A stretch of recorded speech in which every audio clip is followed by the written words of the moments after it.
tinapon ng basura. Kahit sino mang narinig mo, nakakapasura. B-A-S-U-R-A. Basura! Angelica, itigil mo yan.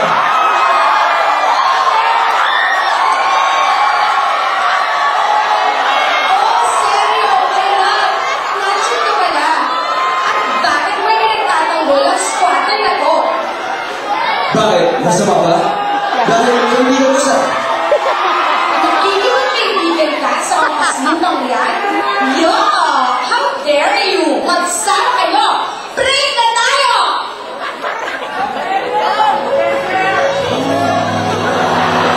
Okay ka lang ba, Marimar?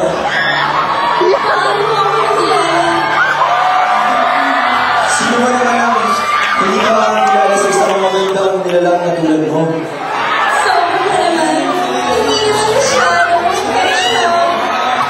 Marimar, may gusto sana akong sabihin sa'yo. Baka isipin mo kasi na napakabilis ko. Pero, Marimar, nag-iibig na ako sa'yo eh.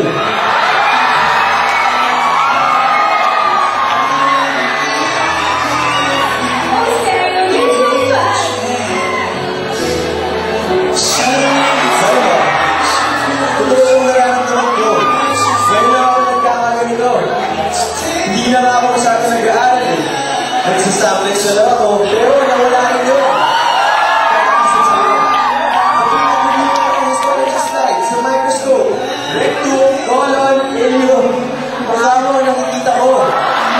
Tuwing every lectures, walang ibang laman ang isip ko kung hindi ka, Marimar. Kailangan ko muna po isipan. Okay, sige, tayo na.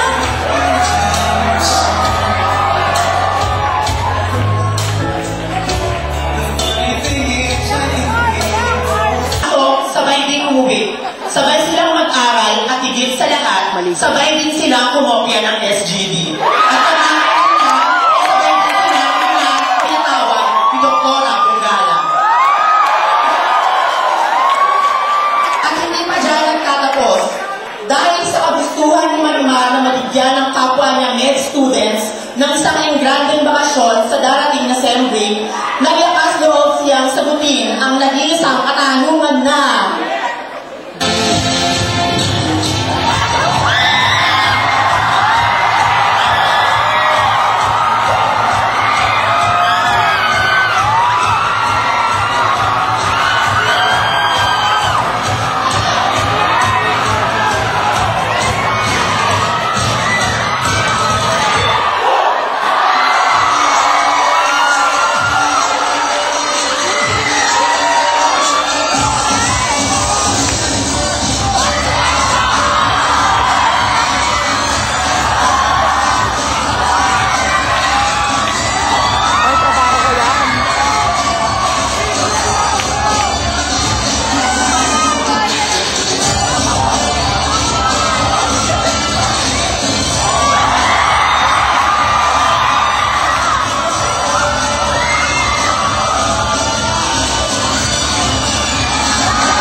Okay, so you have three choices. You have to choose three numbers. Okay, what's your first number?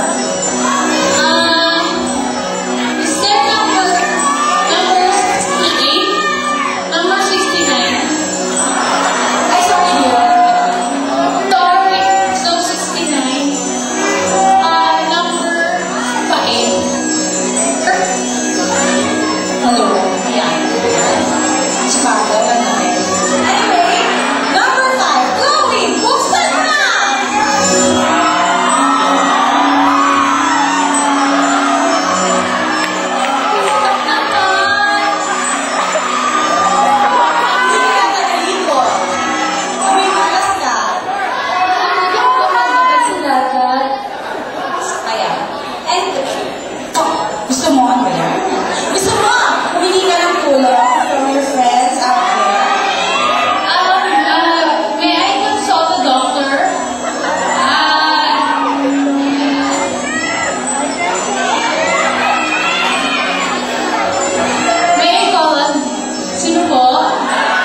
Wawa, Mi. May sa...